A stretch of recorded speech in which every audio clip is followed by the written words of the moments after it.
And we are live. Welcome back to Takes by Fans. We got a great show for you today. As always, we are live every single day at noon Eastern. If you want to watch live, head over to takesbyfans.com/watch. If you want to watch but not live, head over to our YouTube channel, Takes by Fans. We post all of our shows and clips of the show there on a daily basis. And if you just want to listen, we are on podcasting apps, Spotify, Apple Podcasts, Google Podcasts, iHeartRadio. So however you want to watch or listen, we've got you covered multiple ways.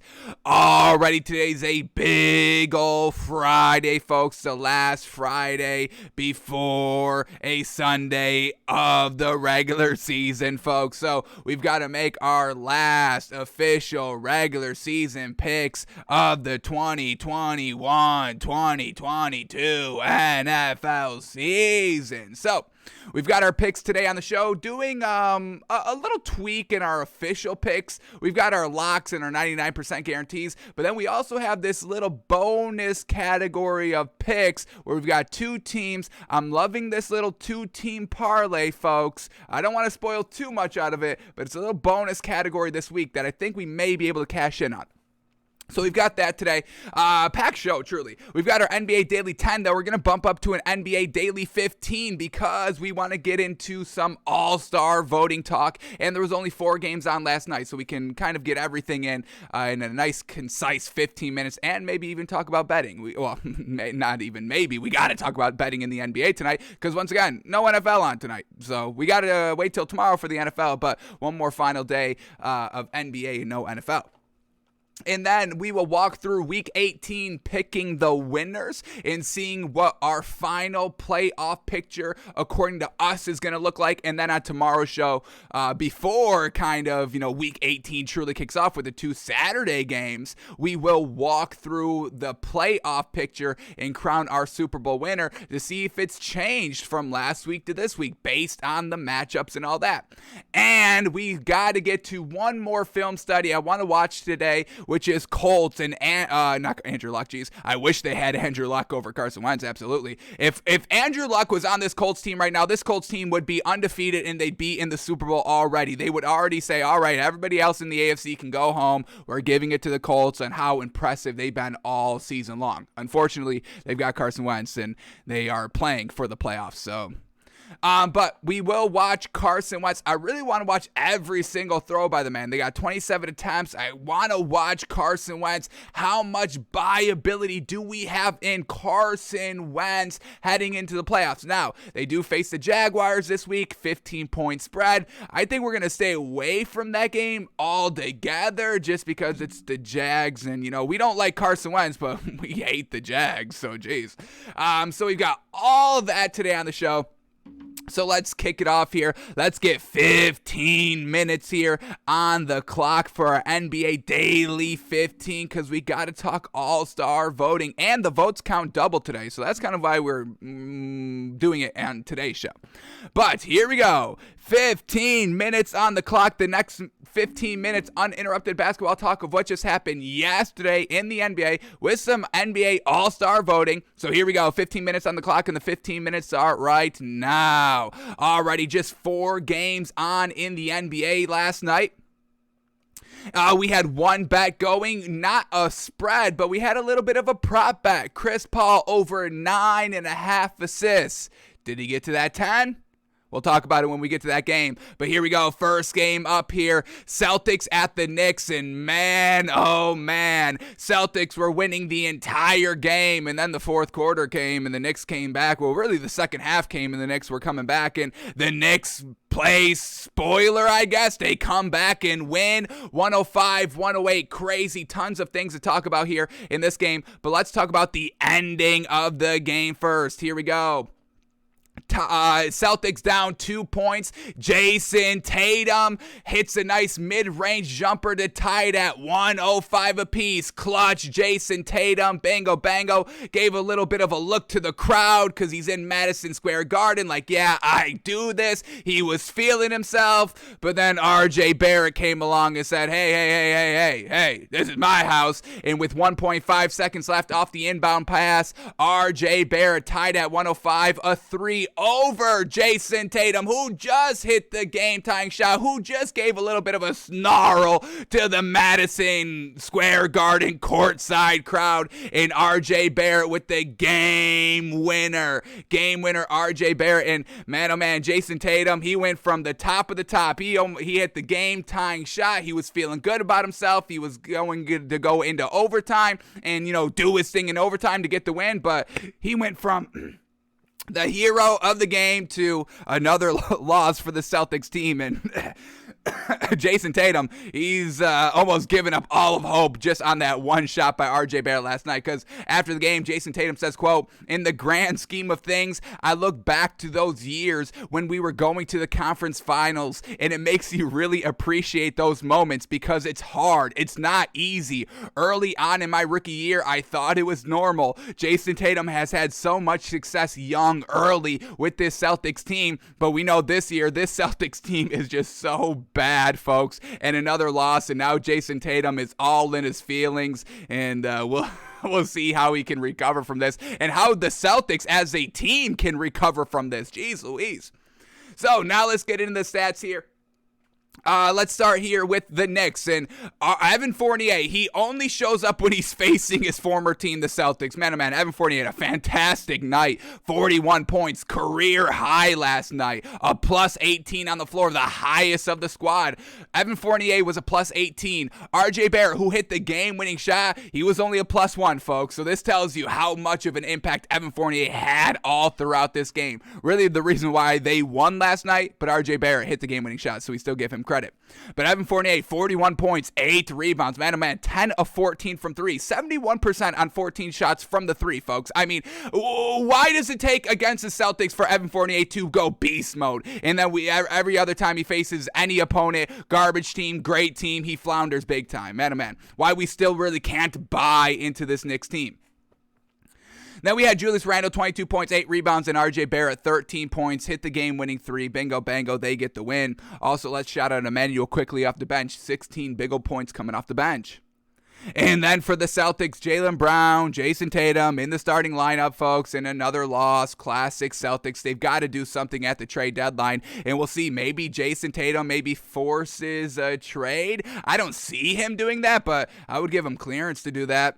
Absolutely. I mean, this Celtics team, they've got no plan moving forward. They got the new head coach from this season, Ime Udoka.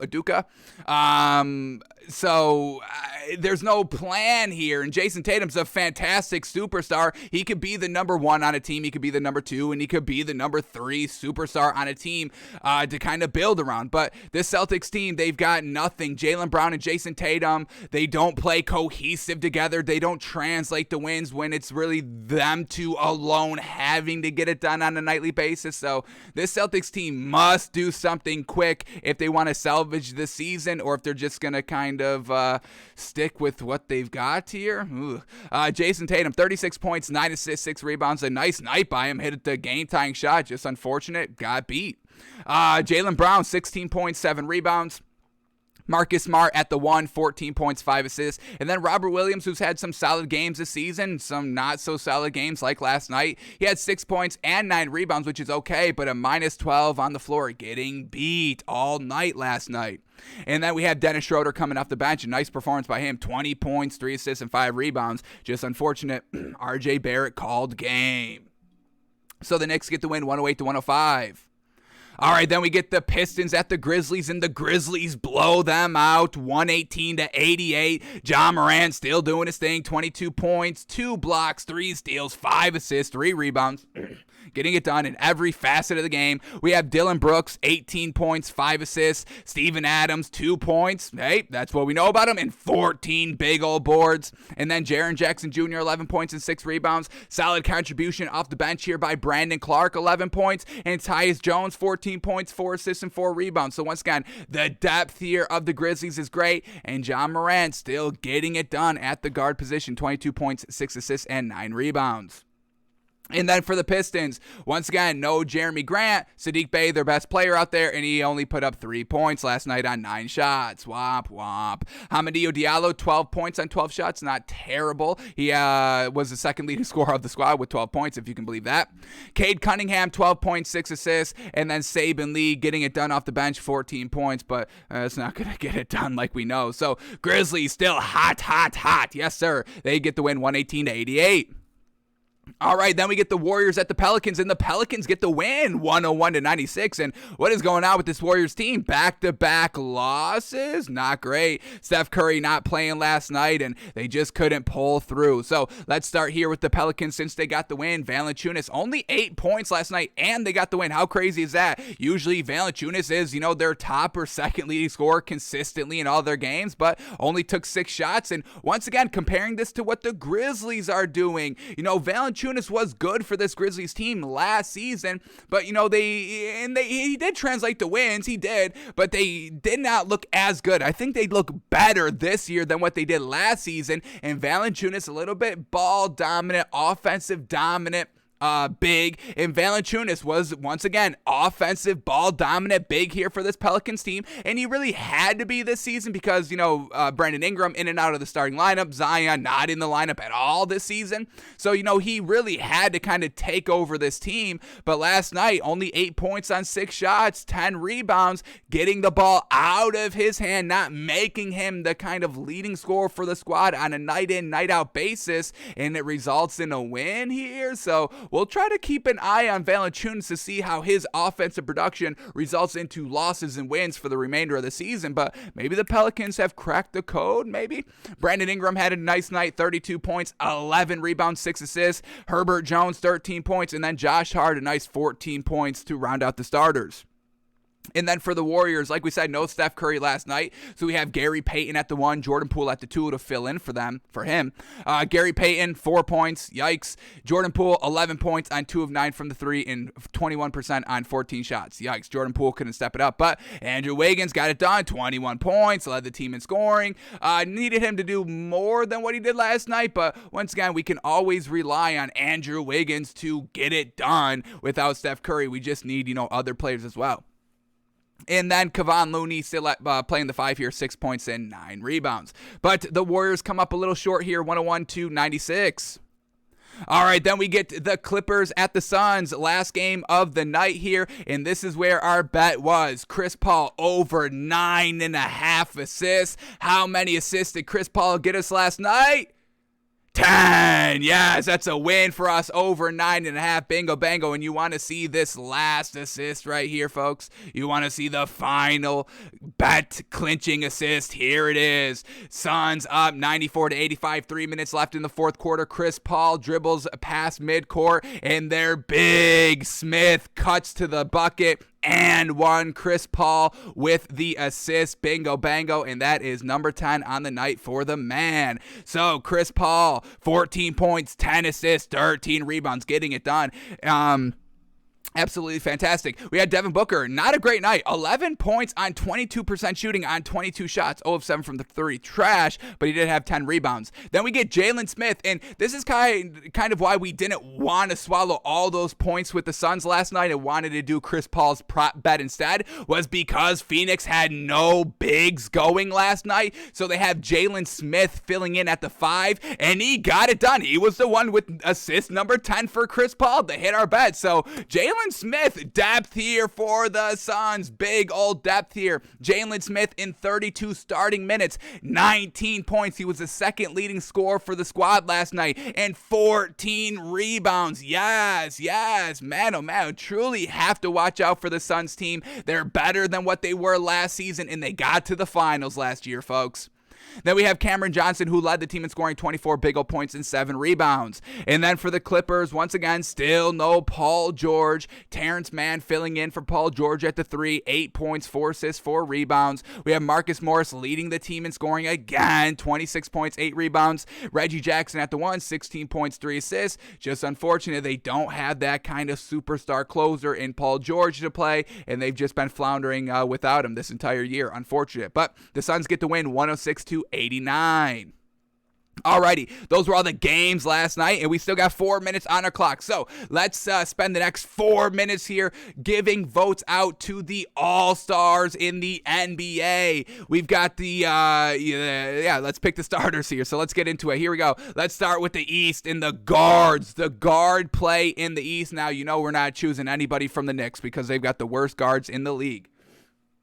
But here we go. Who do we got here? DeMar DeRozan. Yes, that's got to be the guard. A starting guard in the NBA All-Star game. DeMar DeRozan has been on an absolute tear for the Bulls and is probably the best of their kind of big 3/4 that they have. Love it. Zach LaVine could also get the vote as well, but let's see if we can find somebody else. Jaylen Brown, no, he's missed too many games and he's not resulting in any wins. Bradley Beal's playing pretty solid out here. Trae Young's playing really good. James Harden, Kyrie Irving. Can't vote for Kyrie Irving. The man's played one game. Fred VanVleet, could definitely see us voting for him. The man's been getting it done for this Raptors team. Absolutely. Tyler Hero, Cole Anthony, Darius Garland, LaMelo Ball. Man, oh man, LaMelo Ball's been playing very well, but this Hornets team hasn't really, stepped up their level of play to the upper teams, so I don't know if I can vote for LaMelo Ball overall.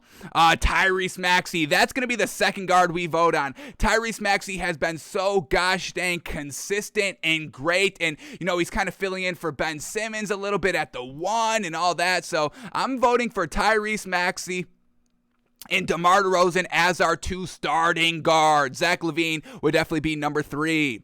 All right, now let's go to the front court of the Eastern Conference. We're talking forwards and bigs. We've got Durant, Giannis, Joel Embiid, Jason Tatum, Jimmy Butler, Pascal Siakam, Jeremy Grant, Julius Randle. Well, Jeremy Grant's missed too many games. Kevin Durant's been playing fantastic all season long. We're going to give him a vote. Gotta vote for Giannis. He's getting it done. And gotta vote for Joel Embiid. I mean, their play by themselves are resulting into wins. What are these other backcourts that we can really vote on? John Collins, Jared Allen's been playing solid this season. Kelly Oubre Jr.'s been playing solid. Vucevic's been playing solid, but we're giving it to Durant, Giannis, and Embiid. So our starting 5 for our all-star votes in the Eastern Conference, we got DeMar DeRozan, Tyrese Maxey, Joel Embiid, Giannis, and Kevin Durant.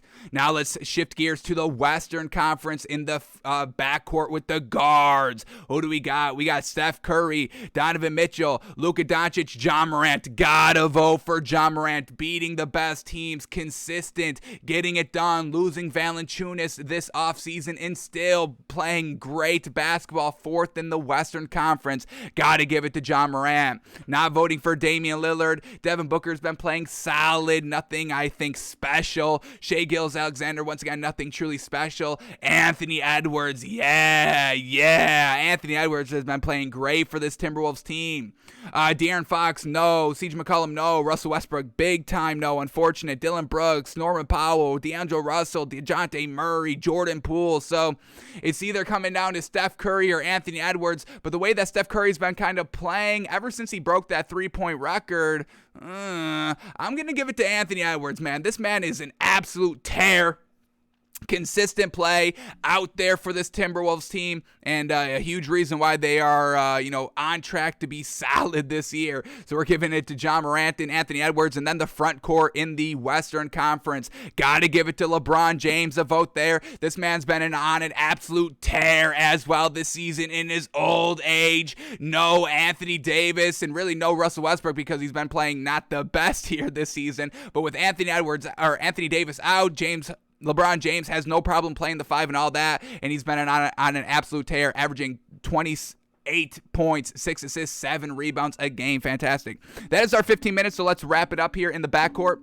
What else do we got? We got Jokic, Paul George, Karl Anthony Towns, Anthony Davis, Brandon Ingram, Porzingis, Andrew Wiggins, Valanciunas. I'm going to give a vote to Valanciunas, man. A little bit sympathy here because he had to kind of get exiled to the Pelicans, but he's been so gosh dang good for this Pelicans team. Kind of leading scorer, 18 points, 2 assists, 11 rebounds a game. We're going to give the nod to Valanciunas, and then one more guard here, or one more big out here, and I think we're gonna have to give it to Jokic? Do we give it to Jokic? Can't give it to Paul George. He's missed too many games. Karl-Anthony Towns missed a couple of games out here. So we're going to give it to Jokic. Once again, unfortunate for Jokic on the Nuggets. He's out there by his lonesome trying to do everything in his power to single-handedly carry this team to competitive games, wins, and all that. So Jokic's been getting it done. So we're rocking with LeBron James, Valanciunas, and Jokic as our front court. So our starting 5 for the Western Conference All-Stars are John Morant, Anthony Edwards, Jokic, Valanciunas, and LeBron James. So those are our 10 All-Stars in the NBA.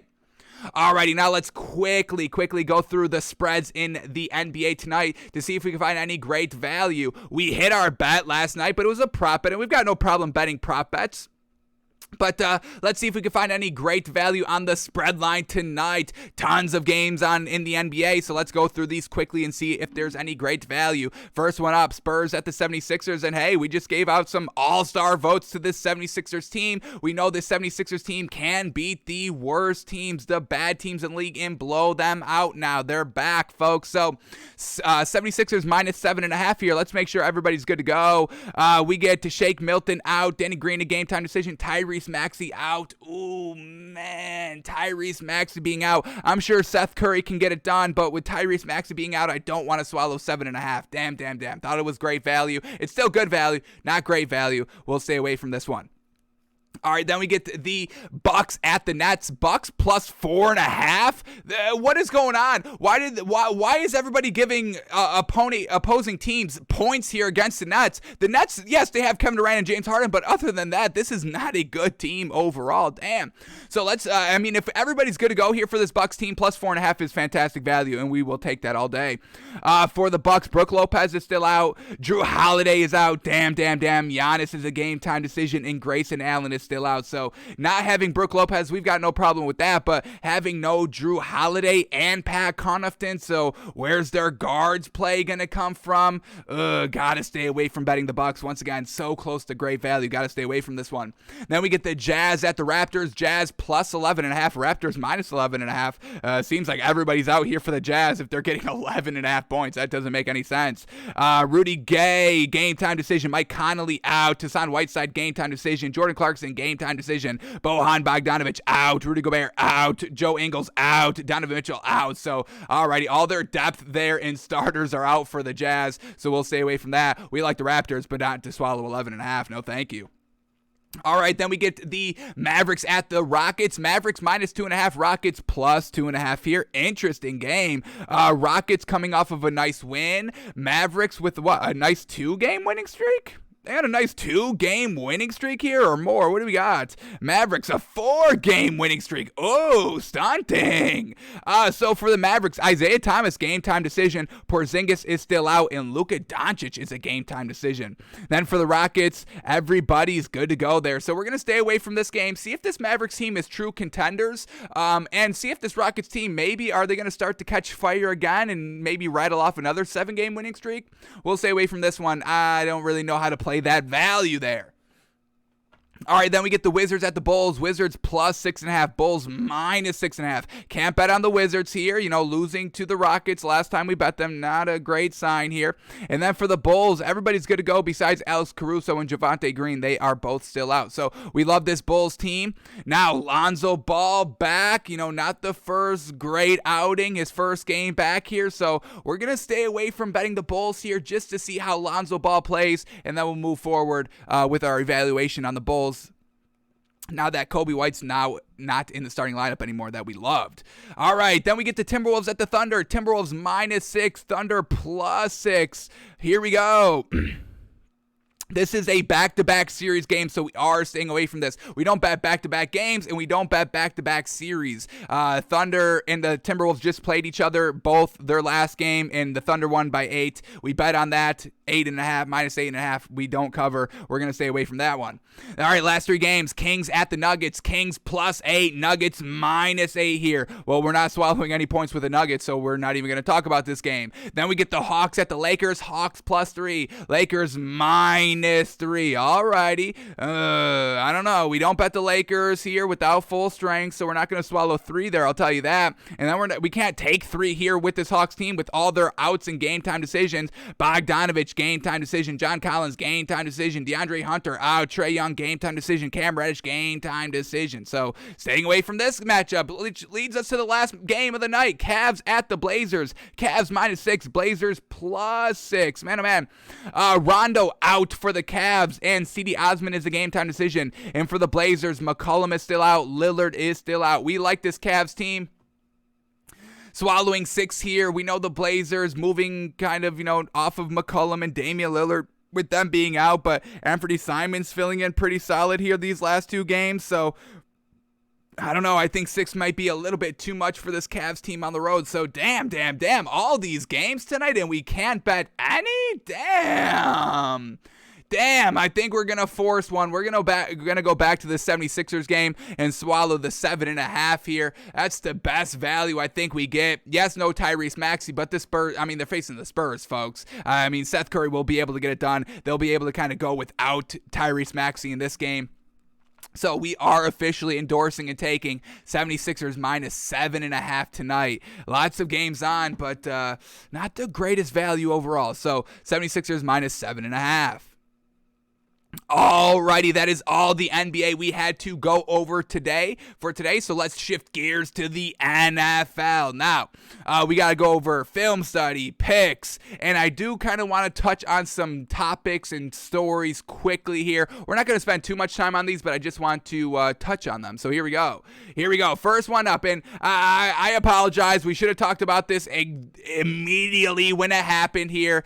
We kind of did, but didn't show him in action. So Derrick Henry officially back 2 days ago. Oh yeah, we love this, baby. Derrick Henry, full pads with the football in his hands in a drill. Yeah, looking great. The king is back, folks. Derrick Henry, who is still like the I think he's the 6th leading rusher here in the NFL this season, even though he's only played like 5 games. The king is back. This Titans team, man, oh man, I know the energy there is going to be going crazy in Tennessee now that they've got their true leader in Derrick Henry back. They've got the number 1 seed in the AFC. They've got to be buzzing over there in Tennessee. They've got to be feeling like they can get back to that AFC championship game that they were in a few seasons ago. Took a little bit of a dip last season, but now back at the top of the AFC. How crazy is this?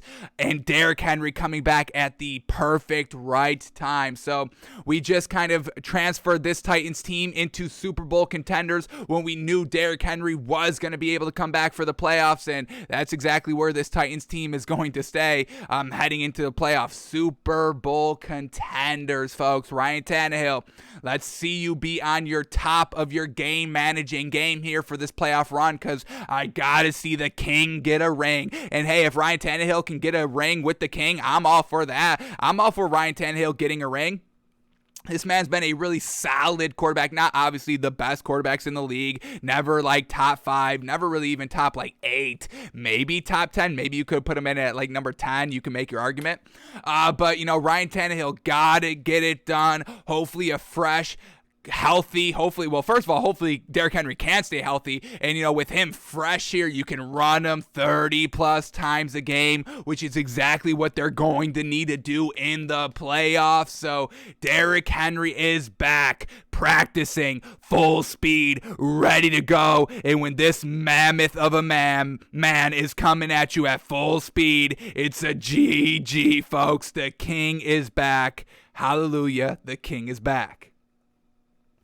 Alrighty, now let's talk about this. Here we go. Jets offensive coordinator Mike LaFleur takes, quote, 100% of the blame for the strange fourth down call late in the loss to the Bucs. Now, we went over the film study for the Jets at the Bucs. We talked about this fourth down play and how it was trash. 4th and 2 when they do a QB sneak. They were rocking with Braxton Berrios. He was murdering all game long. And on 4th and 2, you don't trust your best player, the hottest hand on the team over the last 3 weeks, Braxton Berrios, who you should be revolving the entire offense around Mike LaFleur. How is Matt LaFleur so gosh dang good, never losing back-to-back games, getting it done, NFC champions, their number one seed, I should say, because they do lose the NFC championship game, number one seed in the NFC the last 3 seasons, 13-3 the last 3 years, all that fantastic, but Mike LaFleur brain farts on 4th and 2 in the biggest game of the season, facing Tom Brady and the Bucs,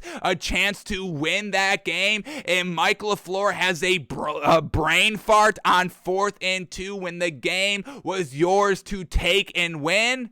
So let's see what this man is truly saying. Let's see if he's going to acknowledge, hey, I should have gave Braxton Berrios the ball, because that's exactly what we were calling for.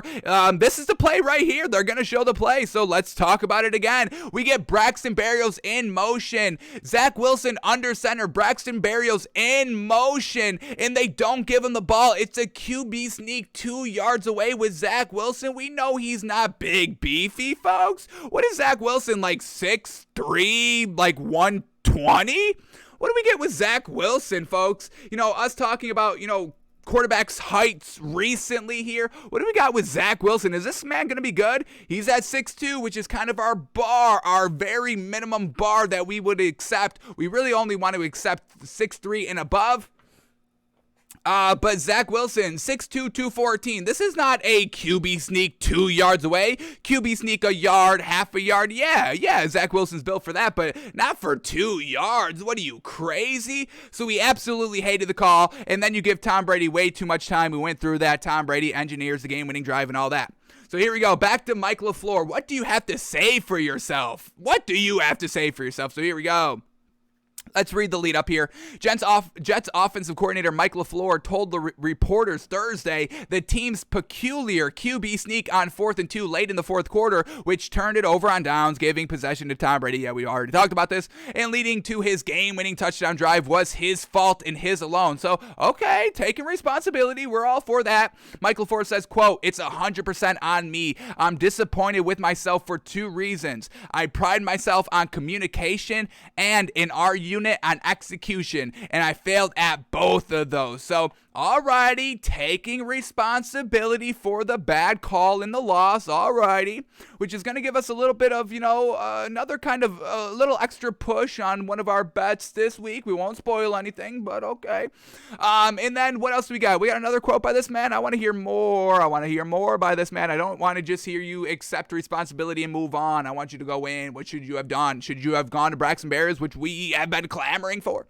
Here we go. Another quote by Mike LaFleur. So here we go. Let's read the lead up. A quarterback keeper from a long 4th and 2 isn't ideal, of course. It also wasn't entirely planned, says, quote, by Mike LaFleur. The total intent was to get Braxton the ball.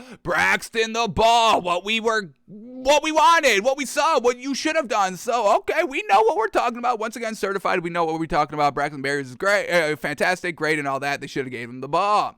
Back to the quote. The total intent was to get Braxton the ball. He was balling, and I failed to get that relayed. Our quarterback did exactly what he was supposed to do in that moment. So that was kind of the play. Seems like it could have gone either way. The handoff to Braxton Berrios on a jet sweep, or Zach Wilson kind of quarterback sneak. And Mike LaFleur just couldn't get the message, the information relayed. Hey, hand off the ball. Zach Wilson, what the hell? Get the ball out of your hands. What are you talking about? Don't you ever think that you should be having the ball in your hands on a 4th down. No. It's everybody else. Zach Wilson, get the ball out of your hands. But Mike LaFleur blew it big time. What else do we get? Another quote, 2 more quotes. Here we go. Let's read the lead up. Here we go. So there was an unoccupied A gap, but the slimmest of margins. Wilson kept it anyway, doing what he was supposed to do according to LaFleur, and getting stuffed even after the Jets' interior line was able to get about a yard of movement on Vea. A handoff to Berrios might have produced a better outcome than the brick wall Wilson ran into. Quote here by Mike LaFleur said, quote, like I said, I know what our intent was, whether people want to believe that or not. Oh, I believe you. I believe you because we called it. We knew, yes. I mean, it was clear to say, if you were watching that game, yeah, everything should have ran through Braxton Berrios. This is what we're saying, working on next season. Get it right next year. Braxton Berrios is going to be a huge focus for this Jets offense, or really should. You can let Zach Wilson continue to develop. I'm not saying you have to hold Zach Wilson back to get Braxton Berrios involved, but Corey Davis, Braxton Berrios, and Zach Wilson, if he continues to progress and get better this offseason, this could be a really good, I don't want to say any more than good, because at the end of the day, it is still the Jets, so we do have to still take it, week by week, step by step with them next year, but I still think you can get excited for this Jets offense this offseason with the big three, Davis, Corey Davis, Braxton Berrios, and Zach Wilson. Back to the quote. That's what happened, and I failed at both. I have to live with that. I know I'm going to learn from that. I have learned from that. You can't let the same play beat you twice. In that situation, I'm going to make sure it absolutely doesn't happen again. So, hey, Mike LaFleur, this could be good because, now that it was supposed to be Braxton Berrios, hopefully, Braxton Berrios is getting, drilled in this dude's head so that he does go with our plan of getting Braxton Berrios heavily involved in their overall offense. I really want him to be a core piece to this offense, like a Christian McCaffrey with the Panthers, like an Alvin Kamara with the Saints. Get Braxton Berrios involved, please, heavily, mightily. You did it the last 3 weeks, so we love it, but next season, let's continue it, correct? All right, and then the final quote here. Let's read the last lead up. So, as LaFleur initially stated, and as millions of humans past and present can attest, communication is the most important element to success. That's where the Jets failed, and from which LaFleur says he'll learn. Last quote. Quote, flat out, in the moment, I did not relay what we wanted to get done. That's what's disappointing. Like I told the players, I know we called the right play, but I didn't get the communication done, so it doesn't matter. So we were right. Mike LaFleur is telling us we were right. So as long as we were right, folks, that's all I care about. Right? That's all we care about, right? So Braxton Berrios, next season, Mike LaFleur, let's get it done. Yes? Yes. Alrighty, Mike LaFleur takes accountability for not giving Braxton Berrios the ball on 4th and 2. Thank you, Mike LaFleur. We accept your apology, and let's just get Braxton Berrios involved. Final thing to say, Braxton Berrios is the greatest wide receiver of all time. All right, now we're done off the Jets and Braxton Berrios for today, or as of right now. All right, then we get this. Here we go. The Carolina Panthers are willing to listen to offers for star running back Christian McCaffrey this offseason. So there Matt Rule goes again. It's the end of the year. They're trash, and they've got to put the blame on somebody. Last year it was Teddy Bridgewater. You're out of here. This year it's Christian McCaffrey. Get out of here. You're injury prone, can't stay healthy. You are the reason Matt Rule is getting rid of all the great talent on this Panthers team. Now, Matt LaFleur and this Panthers team, they do have a little merit of kind of listening for offers for Christian McCaffrey. I mean, getting injured one season, okay, but then back-to-back seasons, especially when you're the face of the franchise and they depend and count on you. This was still Christian McCaffrey's team, even with Sam Darnold at the helm, even with Cam Newton at the helm, even with P.J. Walker at the helm. It was always Christian McCaffrey's team. But not being able to stay healthy, running backs kind of being a dime a dozen in the eyes of kind of the decision makers of an overall NFL roster. You can't draft them in the first round. You can't pay them a second contract. They can't win MVP. They can't do anything. All they're good for is running the ball. That's all they're good for. So once they run the ball, you can throw them in the trash. So that's kind of what the Panthers may be doing with Christian McCaffrey. broken running back is never anything great, especially with the price tag that is Christian McCaffrey, because he is the dual threat, because he is the face of the franchise, because he's the only good offensive piece of this entire Panthers team over the last 3-4 years. So we'll see if they do decide to truly get rid of Christian McCaffrey. We'll see if anybody's kind of foolish enough to take Christian McCaffrey. It's unfortunate Christian McCaffrey, he's had a great career already, but it may come a little bit short here. These back-to-back injuries, folks, I mean, that is really off-putting. I mean, I don't even want to say this because it's going to sound so bad and it's going to kill me to say this, but even with Derrick Henry getting injured, folks, and I don't even want to finish that. You all know where I'm going with that. Even with Derrick Henry's first injury, okay? I don't even want to finish it. I even got to knock on wood big time here. So, Christian McCaffrey, second injury, not great. Matt Rule always looking to point the finger and put the blame on somebody to save face for next year. So, we'll see how intent they are of getting rid of Christian McCaffrey, if they're just listening to see what's out there, whatever it is. But so far, the Carolina Panthers are willing to listen to the offers of Christian McCaffrey. And then the last thing right here, folks, obviously the biggest news story in the NFL over the last, week, Antonio Brown going crazy, truly going crazy. But I don't even know. I truly don't even know what the hell to make of this. Information coming out, everything's kind of seeming like all the information's already out there. But what the hell? Antonio Brown, like, it doesn't make sense. Like, the whole first thing that got it started was that Antonio Brown wanted those incentives guaranteed of his contract, but he still had 2 games left, and he was real close. I think it was like 5 to 6 catches, 50 yards, and a touchdown. That's what he needed over like 2 games, and he wasn't getting targeted in the first half, so he has like this big halftime meltdown, but then the players kind of calmed him down, and then they got over that, and then Antonio Brown didn't want to go back in the game in the third quarter, and Bruce Arians said, all right, you don't want to go in, then fuck off, or something along those lines, using charged language like that. So it just doesn't line up. Like last week of the season, you could still play. There were still 2 games left, so Antonio Brown getting kind of like this upset with still another full game to go in the Bucs.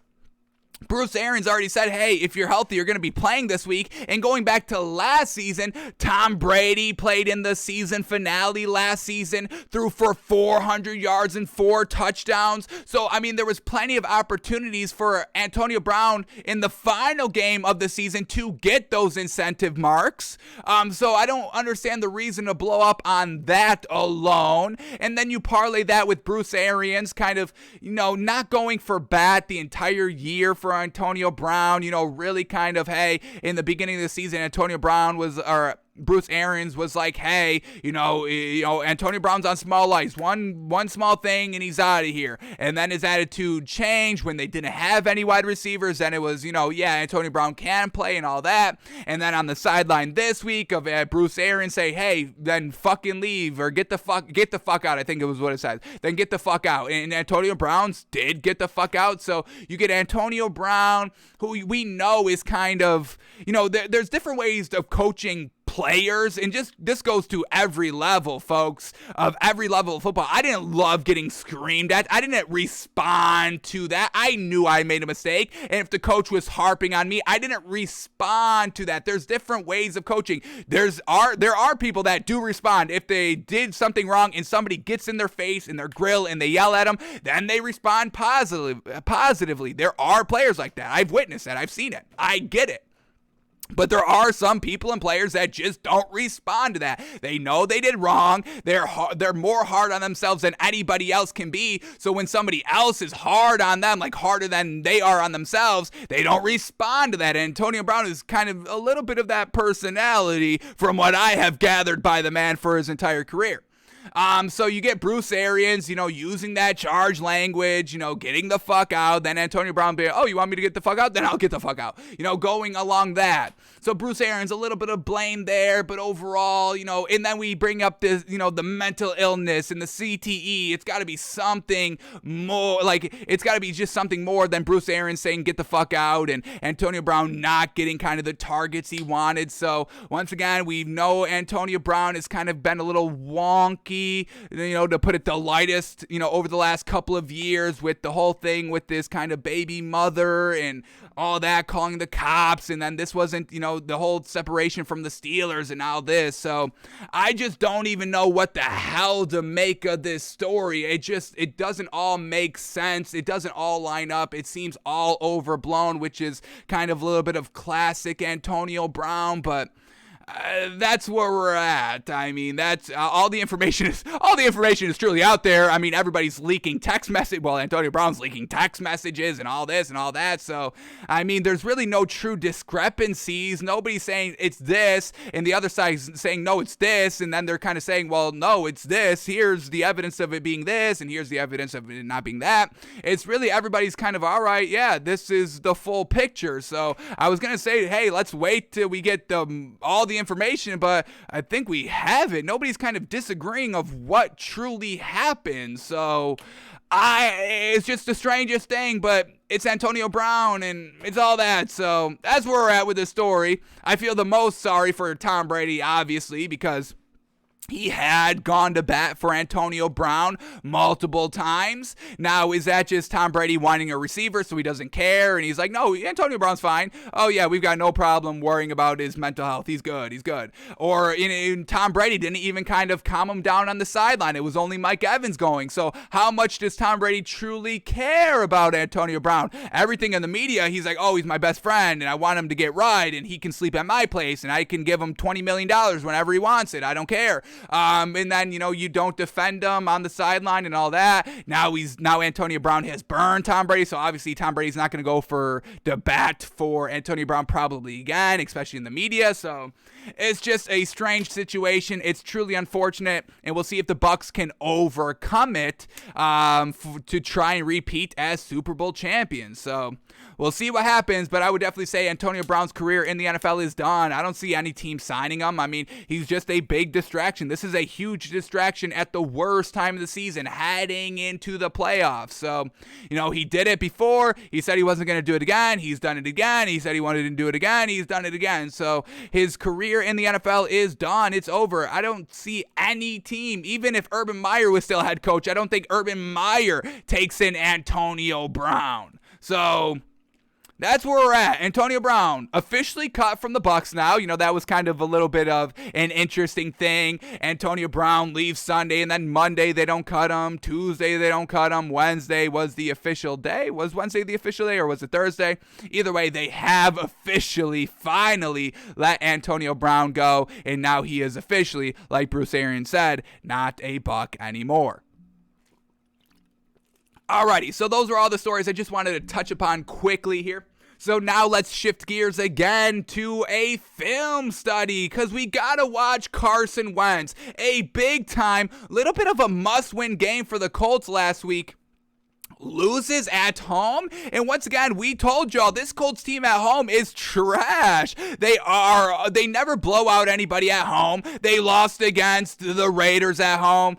Didn't they go toe to toe with the Jags at home? I don't think the Jags beat them, but just having close games at home, where home is supposed to be the advantage. Home field advantage, -3. You start at -3 on the spread line just for having and being at home. So the Colts are trash at home, which is crazy. Jonathan Taylor still had 100 rushing yards, but only 20 carries. We really want that man in 25 to 30 rushes. Carson Wentz had 27 throws. We really don't want him more than 25. So Carson Wentz not being clutch, not able to get it done himself, and it's truly concerning as we head into the playoffs. And as this Colts team kind of lucking out having to face the Jaguars to end the season, but once again, you went toe-to-toe, close game in the first matchup. So maybe the Jaguars can pull the upset. I don't think so, because we've seen the Jaguars play over the last 3 weeks without Urban Meyer, and it's not better. It may be a little worse, but it's definitely not any better than what it was with Urban Meyer. So yeah, the Colts probably win this week, but now we're talking about playoffs. All right, good and well. You made the playoffs. Congratulations. But now we got to start winning some of these playoff games, or you're going to get exposed as frauds. And then in the offseason, it's not going to be, good in your favor because everybody's going to be clowning you for floundering in a playoff game when you were kind of billed as Super Bowl contenders heading into the season. You had Hard Knocks come in the middle of the year and film you, and you get blown out week 1 of the playoffs. So I kind of really want to go through every single one of Carson Wentz's throws here and just see how is this man looking at really the end of the season at home. Really a must-win game to truly secure your playoff spot. Now you're going into the final week of the season still fighting for your life. Now you have an easy opponent, like we said, with the Jags, so it makes it easy and kind of lighthearted. Oh, we got to go play for our lives. Oh, okay, it's against the Jags. Oh, are we going to lose? Oh, we might lose. It's lighthearted. Like, everybody knows the Colts are going to win. I'm sure the Colts themselves are like, hey, we're going to win this game. Obviously, they're all keeping it probably professional, saying, hey, any given Sunday, they're a good team, all that. I'm sure that's what they're saying. But, I mean, in the back of their mind, they're like, are we really fighting for our lives? I mean, are we going to just play? Can we just play the first quarter and get out of here? So don't overlook them, Colts, okay? Because you still got Carson Wentz at the helm. So, Carson Wentz, officially 16 of 27 for only 148 yards, 1 touchdown, no pick. Not turning over the ball is good for Carson Wentz. We'll give him that green flag. But it's still, at the end of the day, you've got Michael Pittman Jr. and T.Y. Hilton, and he's still struggling. I mean, T.Y. Hilton by himself is, a Hall of Famer, a great wide receiver. Michael Pittman Jr. was supposed to be kind of the next coming of T.Y. Hilton, if you will. And then you still got Mo Alley Cox, and you got the running backs to kind of dink and dunk to. So I just don't understand why Carson Wentz is not having more success here. We loved him with the Eagles. He was great with the Philadelphia Eagles. And now with this Colts team, he's just bad. I just don't understand it. I don't get it. But that's what Carson Wentz is showing us. So let's kind of go through all of his throws here. Maybe we get through them all. Maybe we don't. We'll see, how we feel after a couple of throws and all that. And we'll see.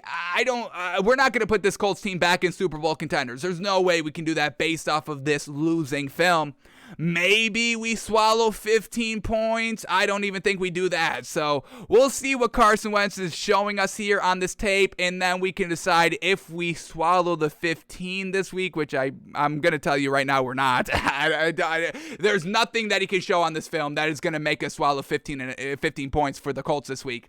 And we'll see if maybe we can move this Colts team back in Super Bowl contender. Maybe it was just some drops by the receivers. Maybe it was just great defense by the Raiders. So let's see what Carson Wentz was throwing like. And let's see if it's all on Carson Wentz. Is it on the receivers? Was it good defense by the Raiders? So let's see what we get with Carson Wentz. So we'll go drive by drive. Let's see what we get. First drive of the game. Run, which sets up a 3rd and 10. Carson Wentz, first pass is a 3rd and 10. So I love the Colts for wanting to establish the running game real early on and, want to run the ball heavy here. So once again, Frank Reich, a little bit of extra credit here overall for trying to come out and run the ball. First run is 3-yard positive play, but then the following play is a 3-yard loss in the running game. So 3rd and 10, Carson Wentz. Here we go. First pass of the game. And that's another reason why we truly can't count this Colts team as Super Bowl contenders, because at some point in the playoffs, the rushing game is going to get going, but then they're going to probably find themselves down in a big time spot, maybe final drive where Carson Wentz hasn't been passing that much because the running game has been the main focus. So we get kind of the 4th quarter final drive. Colts down, 1 possession, 1 score, and, Carson Wentz maybe has only thrown 17 times so far this game, and now you have to ask him to come out cold and get it done. The man can't be warm and get it done. Already kind of hot, already throwing the ball and continue to get it done. So him being cold because the running game has been getting all the plays and all the work, Carson Wentz is not going to be able to come out here and just like this, 3rd and 10, first throw of the game. You can't rely on Carson Wentz to get it done here. So here we go. First pass by Carson Wentz, plenty of time to throw, and then this late ass hack ball that's not even open, way incomplete. Could have potentially even been a pick. Here we go. Carson Wentz again. And let's bring this one in the all 22. Let's take this one from the All-22, now that it's finally up, thank you NFL.com for finally doing something right. Was there anything Carson Wentz should have thrown here? He had plenty of time to throw, and he threw it to somebody well covered. Anything open? Yeah, right here. I believe this is T.Y. Hilton all the way by his lonesome over the right part of the field. This is wide open right here, and Carson Wentz is not seeing it and decides to throw to a receiver who's so covered that the defender bats away the ball at the last minute. This receiver all the way down the field, and we know Carson Wentz has a big arm. That's another thing that's so frustrating. We know Carson Wentz has a cannon of an arm, and you don't let it rip right here, wide open on the right sideline for about 25-30 yards. And if you throw this one accurate and in stride, T.Y. Hilton maybe takes it all the way for the remainder 50 yards needed for the score. So Carson Wentz, man, bad decision making, a little bit of a reason why we can't truly buy the Cowboys, because Dak Prescott's kind of, decision making that's Matthew Stafford, excuse me. Why we were kind of worried about Matthew Stafford in kind of the middle part of the season because of his decision-making, not seeing the wide-open receivers. Now, Matthew Stafford has cleaned that up, and, we are feeling a little bit more confident as we head into the playoffs on the Rams overall in Matthew Stafford. But here we go, Week 17, and you're missing wide-open throws, wide-open reads. Not good for big plays. That would have been a huge play to set the tempo first drive. First play by Carson Wentz, already over midfield. Now you put the pressure on the Raiders to score and continue to score and all that. So, man, oh man, not a good first drive by Carson Wentz, a good first throw at all. That's absolutely bad. Not great. Alrighty, here we go. So they have to punt because of that incomplete. Then the following drive here, 4-yard run, 6-yard run, picks up the first down. Then we get pass incomplete. Why stop with the running game? It was working. You just picked up a first down and then you completely abandoned it. I get maybe throwing the ball on first down, okay, and then go right back to the running game when Carson Wentz threw that incomplete. Go back to the running game, but they don't. Pass incomplete. 3 straight passes by Carson Wentz, pass incomplete. His first 4 throws, pass incomplete. Where is kind of the setup plays? Can somebody get this man warmed up? At the first couple of plays, establish the run game, but also establish the screen game. Get Carson Wentz warmed up. You can't go from freezing cold Carson Wentz to getting it done. That's not Carson Wentz. We know it. So this is big, glaring, flashing issues for this Colts team, and they better hope they have a first round easy opponent. Just quickly taking a look here in the AFC, if the season ended today, Colts would have to go to Cincinnati, and that's a big ol' L for the Colts right off the rip. And then just looking at all potential first round matchups here, where you're either going to have to really face the Chiefs, the Bengals, or the Bills first round. I mean, this is bad here for the Colts. There's no surefire opponent where you win week 1. Maybe you could beat the Patriots, but the Patriots, first of all, have to get the AFC East lead, and that's going to take a win by them and a loss by the Bills. So, I mean, that's probably who they're trying to face week 1, game 1, wild card round, game 1 in the playoffs for the Colts. That's their best case scenario for a win, but still at the end of the day, you'd have to face a Bill Belichick defense. Once again, good luck Carson Wentz. They're going to take away the running game and let Carson Wentz throw on them. And once again, it's good luck because already we're getting trashed by the man. Alrighty, let's keep it up here. Here we go. Let's watch these 3 straight passing completions. Here we go. Down 7-0. It's not like it's 0-0 game. Good defense. Who's going to strike first? You've already been stricken on. So, Carson Wentz, step it up. Here we go. Carson Wentz, 3 straight incompletions. Y'all ready for it? Under center. Carson Wentz, play action pass. Plenty of time to throw. Set up screen, and it's open. I think the screen is open. This screen pass is open, but Carson Wentz fires it into the dirt. This is open. This was good. You don't throw this ball into the dirt. You weren't under immense pressure. There weren't defenders all over the running back here. And Carson Wentz throws it directly in the dirt. You don't throw that one away. That's a play that breaks big. Look at the blocks. They're all set up. Look at this. You've got a free blocker ready to escort the running back into the end zone for 60 yards. And Carson Wentz throws it into the dirt. Folks, we're only 2 plays in, 2 throws in. Do you understand? We're 2 throws in, and these are the worst plays I've seen all year. These are the worst decision-making I have seen all year long, folks. Do y'all get it now? Why this Colts team cannot be Super Bowl contenders even remotely close? Because Carson Wentz is so not good for this Colts team. It's mind-boggling. I think I've seen enough. We said it at the beginning. We don't have to watch every single throw, but I'm done. I've seen enough. 2 throws in. We're done. We've seen enough. Carson Wentz is not good. Jeez. Let's keep going. Can he win us back? I don't think he can. 2nd and 10, empty backfield, 5 wide. What does Carson Wentz genius do here? Quick throw on a comeback route. T.Y. Hilton just could not hang on to the ball a little bit high, and that's incomplete. Setting up 3rd and 10. Here we go. Carson Wentz, 3rd and 10. Dropping back, plenty of time to throw. Steps up in the pocket and then just somehow trying to throw the ball to a lineman, saying, here you go. What is going on here, Carson Wentz?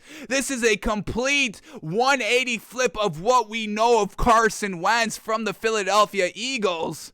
Man, oh man, last season was truly Carson Wentz. Carson Wentz was a fraud his entire first 4 seasons, and then last year was the real Carson Wentz. We saw it. Damn.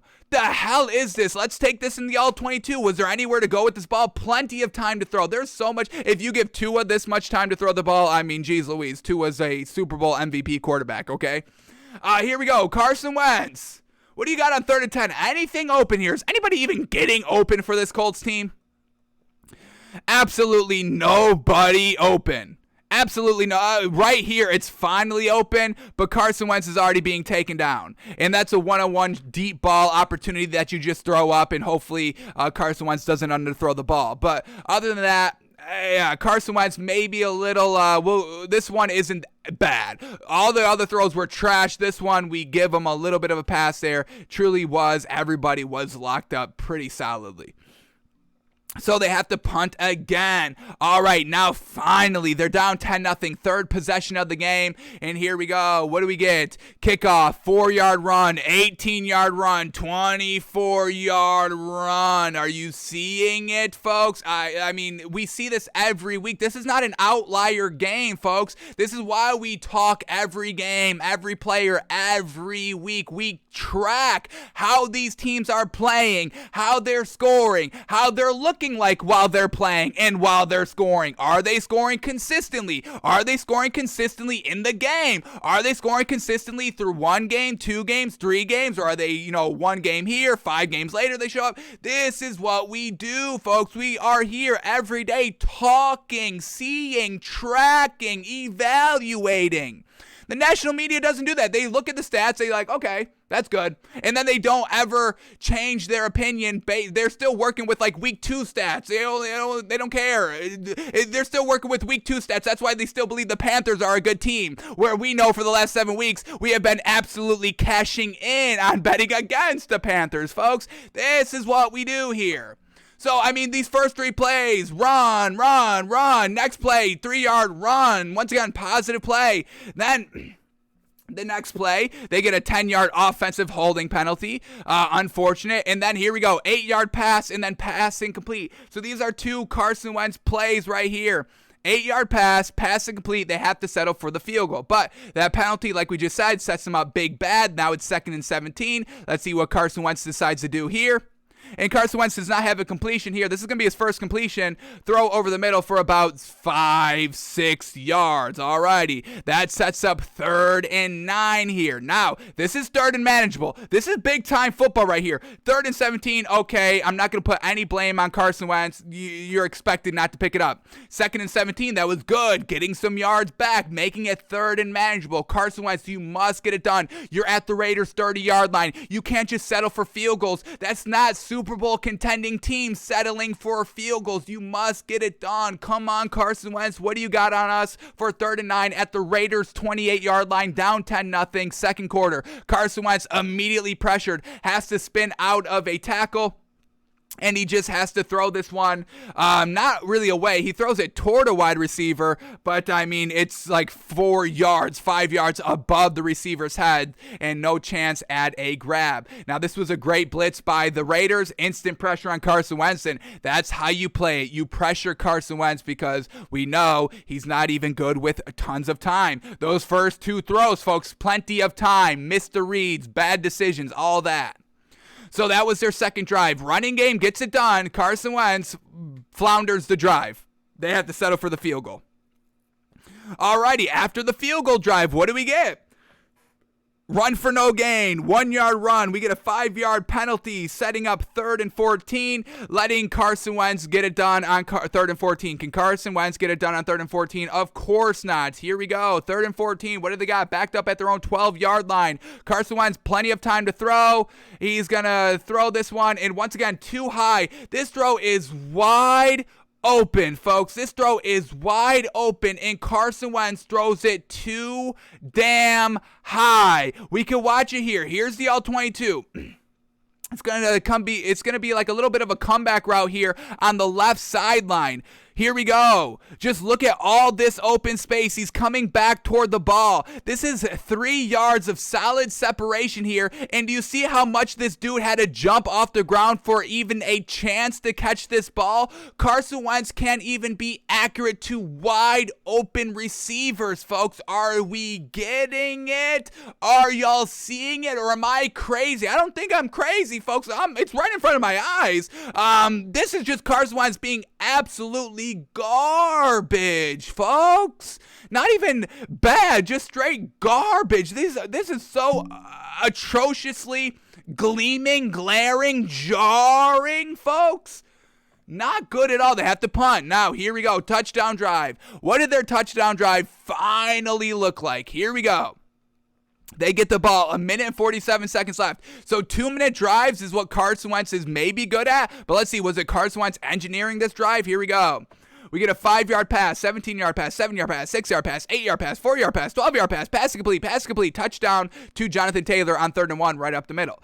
So let's watch this drive. Let's see what Carson Wentz was doing here on this up-tempo drive. Do they have to go up-tempo? Is that what this Colts team should be doing? Up-tempo, run, read option, all that with Carson Wentz. Or I shouldn't say read option, play action, because I don't want Carson Wentz running the ball for 2 reasons. He's not a dual threat, he's slow, and the second reason, he's injury prone. So definitely don't want this dude running the ball. But up tempo, should they be going quick here? You can go quick throughout the entire game. You don't just need to do it on 2-minute drills or anything like that, especially if that's the only way Carson Wentz could be successful. So here we go. Plus, they also started at their own 40-yard line. So great starting field position as well, but we'll still give Carson Wentz some credit here if he deserves it. So here we go. Down 10 points. Minute 47 seconds left in the first half. Trying to do something. What can Carson Wentz do? Here we go. He's going to have a lot of completions here. Quick and fiery. Here we go. Comeback route, and he dumps it down. And once again, this man is timid throwing this ball. Everybody's on a comeback route here. And he kind of pump fakes it down, doesn't want to do it. He was looking towards the right side where it's all open. You can throw the 2 receivers coming back on the right sideline. Carson Wentz pulls it down and then almost throws an incomplete pass over the middle. Once again, his decision making, he second guesses himself, folks. Is Carson Wentz truly ruined? All those interceptions last season, now he's second guessing everything because he knows turnovers are a bad thing and they'll get you talked about negatively in the media. The fastest way to lose a starting quarterback job is to throw the picks. And Carson Wentz led the league while not even playing every game last season, throwing 15 interceptions. So now, is he just timid? Is he second guessing everything now? Is he truly ruined? Potentially, from what we've seen, yeah, that could definitely be an explanation of what we're seeing from Carson Wentz. It was right in front of us right here on this play. It was complete, though, to Nyheim Hines over the middle of the field, but he had to reach all the way down, inaccurate pass, all that. But they get the completion. They're moving up tempo now. 2nd and 5. Carson Wentz. Here he goes. Looking good. Bingo, bango. This is the Carson Wentz we all knew and love. A nice little open receiver right here on the right boundary. And he fit the ball in there perfectly. A little bit low, but that's kind of how it had to be for the completion. Could have given the receiver extra yards after the catch if he put it on the money, but overall, he got it there. We'll give him credit. That's the best pass that we've seen Carson Wentz make all day. His second completion. 2 and 8. 2 and 8, folks. Now, positive, this is how many completions Carson Wentz should have every half, 8 to 10.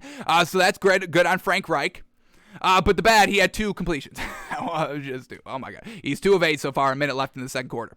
All right, here we go. Next play. Here we go. Up tempo again, rushing to the line. Here we go. Carson Wentz dropping back to pass. Plenty of time to throw. A little bit of a dink. 3 yards there, wide open. They're backing off a little bit. Carson Wentz is dinking it down.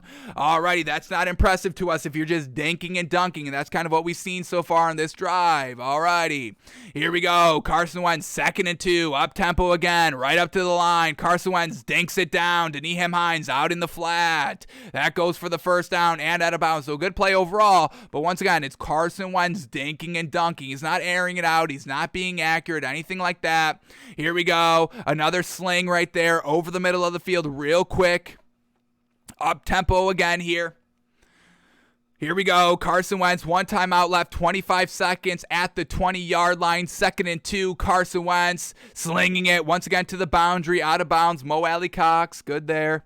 Once again, nothing great by Carson Wentz. This is just all classic 2-minute drive, moving the ball, getting out of bounds, dinking and dunking. Any quarterback can do this. Carson Wentz over the middle of the field there to the 1-yard line. Bingo, bango. Now this is where we're really going to learn a lot of Carson Wentz. We get 1st and goal, 2nd and goal, and they throw the ball right on the 1-yard line. He can't get it. So what is Carson Wentz seeing in the red zone? Because now we're in the red zone. We haven't talked about Carson Wentz's red zone problems at all because he hasn't been in the red zone this game. So here we go. Our first look at Carson Wentz maybe not getting it done in the red zone. Here we go. 1st and goal. Here we go. Carson Wentz, everything flowing to the left, nothing open, and he decides just to throw it away. Potentially almost intentional grounding, but there was nobody even close to the area. Let's go back to this play one more time here, and let's see, was there anything open? Everything sliding to the left here. Here we go. What does it look like? Anything wide open that he should have taken immediately? No, everything is very well covered right here. Very well covered. And then he just runs out of room, has to throw the ball away. All right, so good decision there by Carson Wentz. Really nothing open there. But here we go. 2nd and goal. His second opportunity. Carson Wentz. Here we go. Play action. Carson Wentz. He's going to fire it in the back of the end zone. And that was very well covered as well. And he tried to take a shot. I'll give him credit for that shot. Then we get 3rd and 1, and then they're just going to hand it off here, what they should have done on 1st down. Here they go. Hand it off with Jonathan Taylor. Jonathan Taylor, 1 crack at it, touchdown, no problem, no fuss, guaranteed 7 points. Once again, stop giving Carson Wentz the ball ever. I don't even want Carson Wentz to throw the ball 5 times anymore. I have decreased Carson Wentz's limit. We were originally kind of okay with about 20, really kind of 20 max. I know I was kind of saying 25. It's really tough to not throw the ball like more than 20 times a game. It is tough. I get it, but this is what you have to do. So I don't want to see Carson Wentz throw the ball more than 5 times a game. Okay, that's where we're at with Carson Wentz. Alrighty, then after halftime, another touchdown drive. All right. You strung 2 good touchdown drives together. First one was dink and dunk right before halftime. Let's see what they do coming out of halftime. Here we go.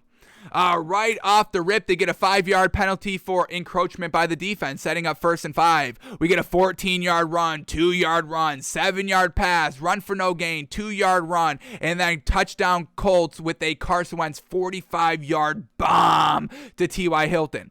Before we get to that one, let's watch the 7-yard pass right before it. So everything up to this play right here is running plays, and then they throw the ball right here. Here we go. Carson Wentz play action on 2nd and 8. Wide open, check down to Mo Alley Cox for 7 yards.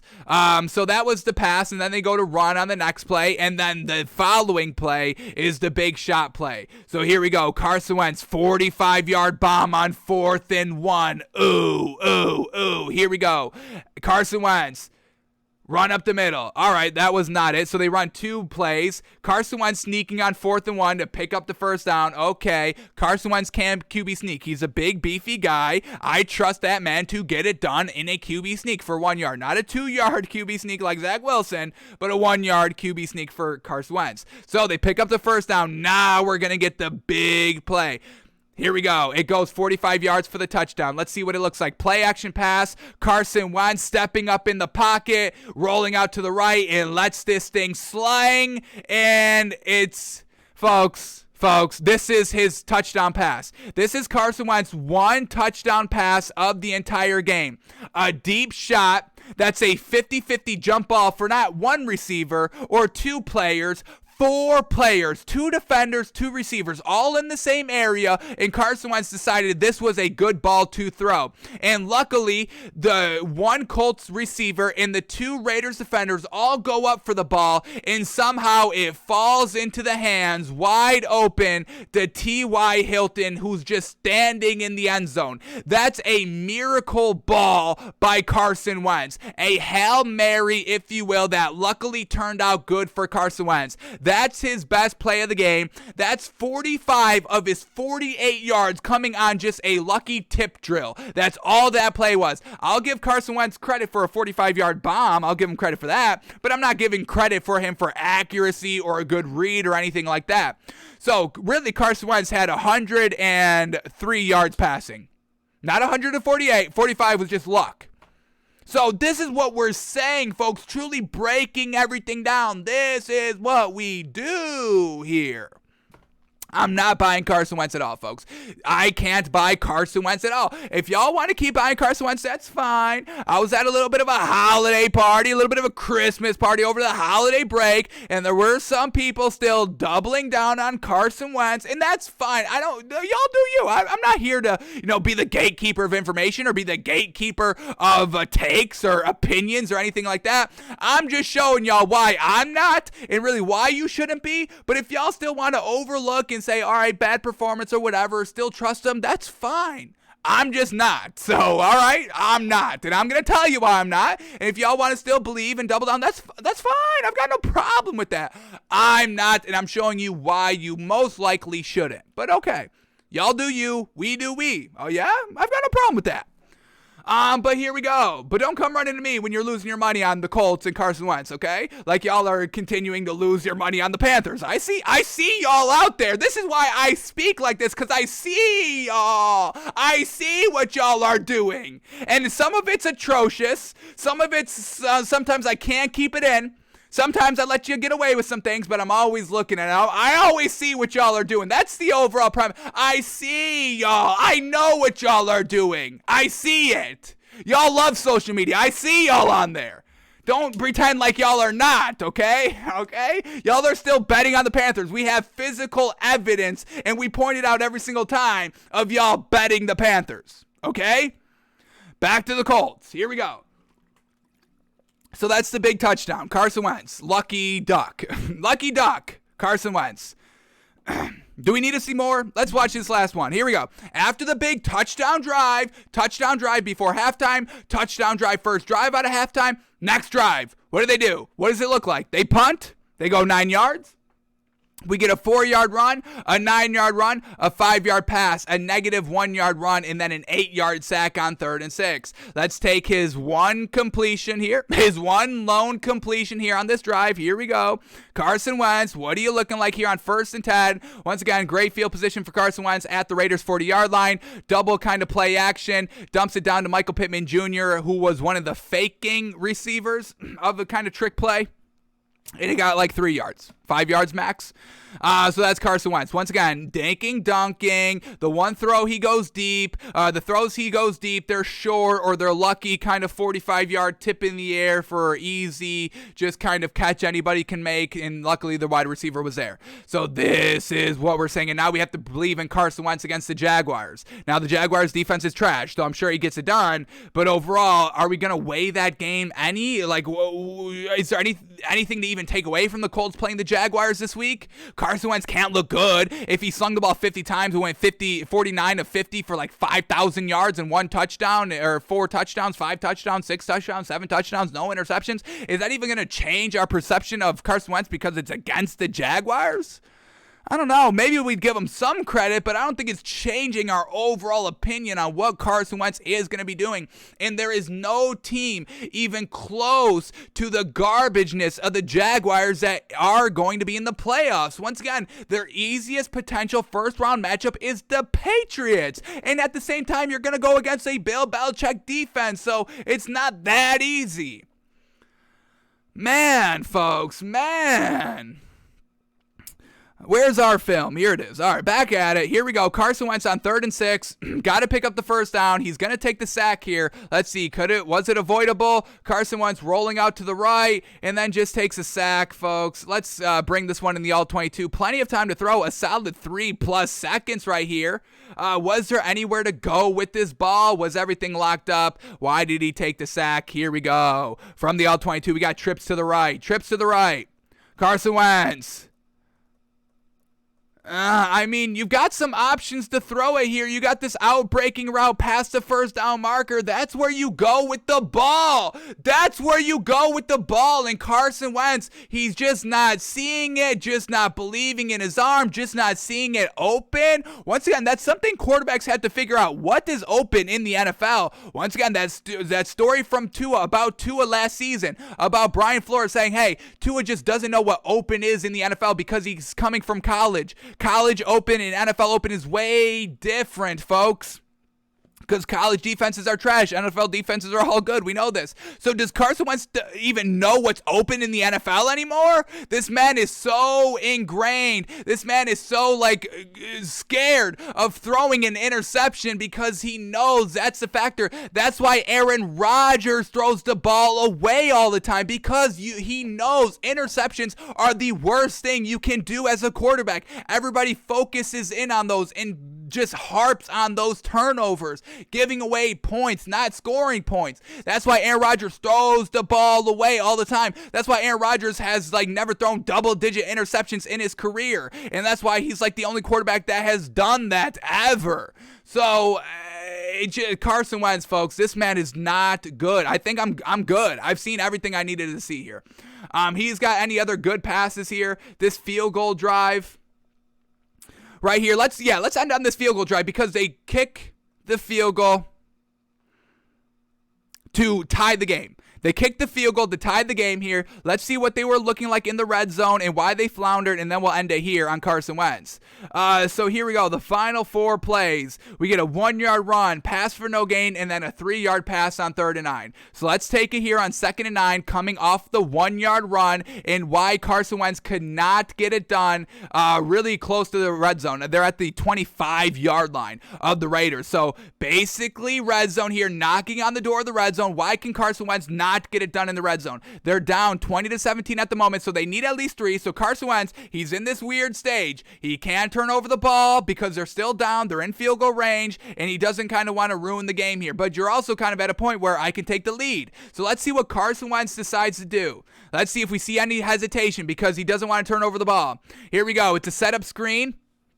And that's just trying to do too much there by Nyheim Hines. Stop dancing around. Get it and go. Carson Wentz put it good. This is what we want this Colts offense to look like. Run game, read options, screen passes. He puts it right on the money. You just head upfield. Go upfield. Stop this lateral left and right. That's not what the screen is for. The screen is to catch and immediately turn upfield. Nyheim Hines doesn't do that. So this isn't on Carson Wentz. This was a good, accurate throw by Carson Wentz on a screenplay.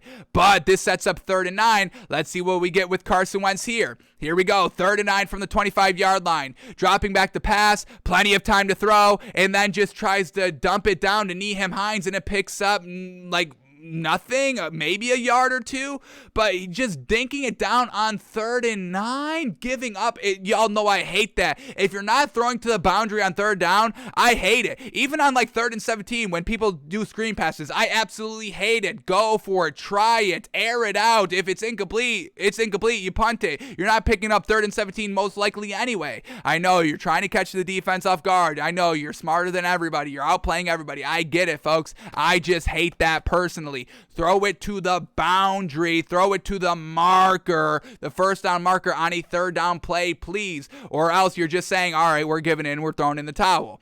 So here we go. Carson Wentz on 3rd and 9 threw in the towel. Was there anywhere to go with this ball? Here we go. Carson Wentz, plenty of time to throw. No, I mean, you got it right here over the middle of the field. Everybody's rolling left. This linebacker's not going to be able to stop and get and make a play on this ball. So Carson Wentz, you've got to throw it. Got to throw it right there. That's where it was open, but he dumps it down. So it's just Carson Wentz, folks. It's Carson Wentz not being good. Zero viability, zero believability, and really, I would put this like literally the running game is and the defense a little bit is what's keeping this Colts team as playoff contenders. I am this close to putting them down to playoff pretenders, and I swear if they go close to the Jaguars this week, I'm putting them down to playoff pretenders, and we're done with the Colts for the rest of the year.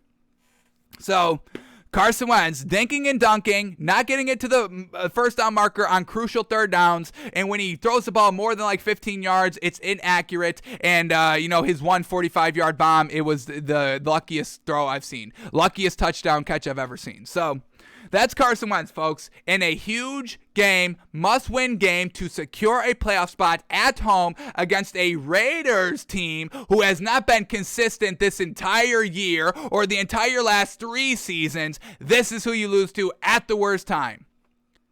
I got no viability there, no bettability. Alrighty, that is the film study that we had to watch for today, so now let's close out the show. We're not going to walk through the Week 18 games. We'll do all that tomorrow. We'll walk through the last week of the season, see what the playoff picture is going to look like, and then walk through the playoff picture. We'll do that all tomorrow on the show. But let's make our official Week 18 picks in the NFL, folks. Final regular season week of the NFL. Now, we don't have 3 picks in our lock section. We didn't force anything this week, folks. We're going to let the value come to us. Once again, most teams don't have anything to play for, so we're trying to stay away from those games overall in general. So we've only got 2 locks. We've got 3 99% guarantees still, and then we have a bonus category. I don't even want to hint any because I want to save it fresh. I think it could be a good segment, a good thing to talk about. Hopefully I don't butcher it. Hopefully I don't flounder over it, but I don't even want to spoil anything. All you need to know is that we're doing locks, we're doing 99% guarantees, and then another section where we've got 2 picks in. So overall, we're making 7 picks, different categories. Are y'all ready? Let's remind y'all what we did last week. Here we go. A little bit of, not great. We found some great value where we always find value, but then we were a little off last week. But here we go. 6 picks last week. Our 3 locks were Dolphins plus 3.5. We really, now, let's preface it by saying this. We really only loved that half a point hook because we thought it would be a close game. Clowns on us. Dolphins get blown up by 31. The 3.5 doesn't even put a Band-Aid on the shellacking the Dolphins took. Wrong on that one. Then we took the Saints minus 6.5, betting against the Panthers. That's what we do here, and they win by 8, minus 6.5. Once again, bet against the Panthers whenever you have the chance. And then we had the Rams minus 4.5. They win, but they win by 1. Another close game by this Rams team. And then our 99% guarantees, we had the Texans plus 12. That was more against betting against Trey Lance in his first performance, which was the right call because that man looked like utter garbage. Like a newborn calf out there. It was real wonky and bizarre watching that man run around the field. So we had the Texans plus 12, but they lose by 16. Davis Mills letting us down. Damn. We had the Browns minus 3.5. Now, we made this pick before Monday, where they still had a chance in the playoffs, but we did double down on that Monday and took the Browns plus 3. So either way, we were wrong. Browns minus 3.5, they lose by 12. Bingo, bango, trash. Baker Mayfield, so bad. We'll talk about him tomorrow on the show. And then Cardinals, we took it plus 6.5, and they went outright. They went outright by 3. That was great value. I mean, we couldn't stay away from that value, folks. Cardinals getting the most points that they have all season. We had to take advantage, and we did. So the 2 picks that we feel good about last week, Saints minus 6.5, Cardinals plus 6.5, one of our our 2 best bets of the week, and they hit out. So, all right, a little silver lining to look for one. But we're looking to go. We got to end the regular season on a strong note, right, folks? We're going 7 for 7. All these picks are going to hit, folks. We know how to read the league. We got it. The regular season. We've taken all the information that we've learned for the first 17 weeks of the season, and we're using it this week to go 7 for 7. Our first 100% pick rate of the year, folks. Are y'all ready? And perfect timing. You can bet online in New York State starting tomorrow at 9 a.m. So you'll get the Saturday games in tomorrow, folks. Okay? So this is the week. Everything's coming together. You can bet online in New York. We're from New York, and we're making 7 for 7 picks. Do y'all see it all lining up? It's there. It's right there, folks. It's all lined up, primed and ready, folks. You're primed. You're ready. Here we go. We're giving you the picks. All these are going to hit. Should we just move it all into locks? 3 categories. Why do we need 3 categories? All these are going to be locks, folks. But we still got 3 categories. Alrighty, here we go. Picks. Here we go. Let's start with our lock section. 2 picks in our lock section this week, folks. Are you all ready? Here we go. First pick, and we got to make a little bit of an announcement here. Woo, woo, woo, woo. Final alert. Final alert. Final alert. Whoop, whoop, whoop. Last chance to take advantage of our sponsors, folks. Bucks -8. Bucks -8. Bet against the Panthers. The final time you can do it this year because the Panthers are not in the playoffs. Final week. We have cashed out the last 6, 7 weeks betting against the Panthers, folks. Betting against them, swallowing 11, 6.5, 7, all the points. It doesn't matter. Now 8 this week. Bucks at home. I don't give a damn about AB. I don't give a damn about A, B, C, D, E, F. You can give me the entire alphabet, folks. I don't care. I'm still taking the Bucks -8 over the garbage Panthers. Now they're talking about getting rid of Christian McCaffrey. So now if Christian McCaffrey's up for sale, everybody on this Panthers team is up for sale. Do you think that's a good thing to think about heading into the last regular game of the season on the road when you have nothing to play for? Sam Darnold's been trash. The entire team can't even catch. So I'm sure this week all that gets exacerbated into the worst performance of the Panthers season. Now, what is Matt Rule going to do? Matt Rule loves to point the finger. He's already got his out this year. And Christian McCaffrey. Oh, Christian McCaffrey's up for sale. That's the reason why he just can't stay healthy. Not having him, that's the reason why we lost this season. Pointing the finger. The finger's already pointed. Matt Rule is clean from the blame for this year. He's going on to next season with nothing to show for himself over his first 2 seasons. So Matt Rule calls a garbage game plan for this game. Nobody bats an eye. Nobody even cares. Bucks, Bruce Arians said, hey, if you're healthy, you're going to be out there playing. So I'm sure they kind of want to get some confidence over that AB thing. They're at home, -8. Panthers are trash. Bucks -8. Best bet of the week. I thought we were going to have to swallow a lot more. I'm glad we didn't. What did we predict this one at? We said Bucks -14, and it's only Bucks -8. So thank you, Vegas, for the value. Final week. Thank you, Carolina Panthers, for sponsoring the show. I don't think they're going to be sponsors next year. They may be. They may come back for sponsorship. We'll see. But the sponsorship does end on Sunday. So it's unfortunate, but we thank you, Carolina. Thank you, Carolina, for sponsoring Takes by Fans. Bucks -8 last week to take advantage of our promo. Betting against the Panthers, folks. Enter Takes by Fans at checkout. Bucks -8. Love it. Love it. Alrighty. We got one more lock, though. I got a lock here, folks. I like it. Here we go. We're going Titans -10. Now, this Titans team, AFC potential number 1 seed here. If they win, they truly wrap it up. Now, they're getting Derrick Henry back. He's not going to play. They'd be stupid to play him in this game. They're not going to play him in this game. It's a meaningless game overall. Yes, if they win, they can be the number 1 seed, but they've wrapped up a playoff spot.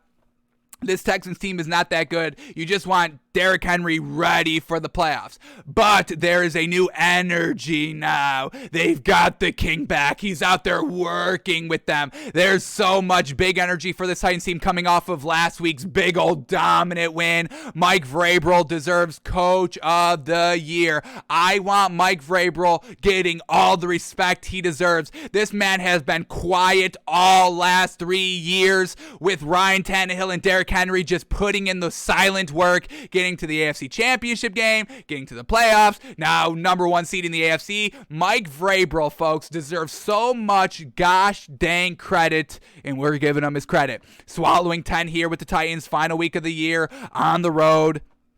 I believe in Ryan Tannehill. I believe in this Titans defense overall. I really think that's what's going to carry it here. We see this Texans offense. It's just not good. It's not consistent. Only scored once last week, and I think it came off of a turnover with great field position.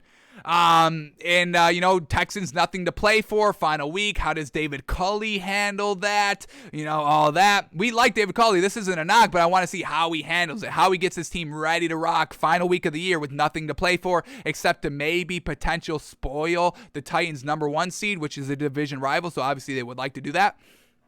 But overall, the newfound energy with Derrick Henry, Ryan Tannehill, he's going to be good against the Texans defense, folks. You can air out the ball. Tannehill can air it out here, and the Texans give up the deep ball. So they've got the running game. Once again, shout out to these backup running backs for the Titans. Shout out to Mike Vrabral. Shout out to the offensive coordinator here for keeping the team together and still being a running team, a rushing attack team, folks. Not abandoning the run. Frank Reich, are you taking hints?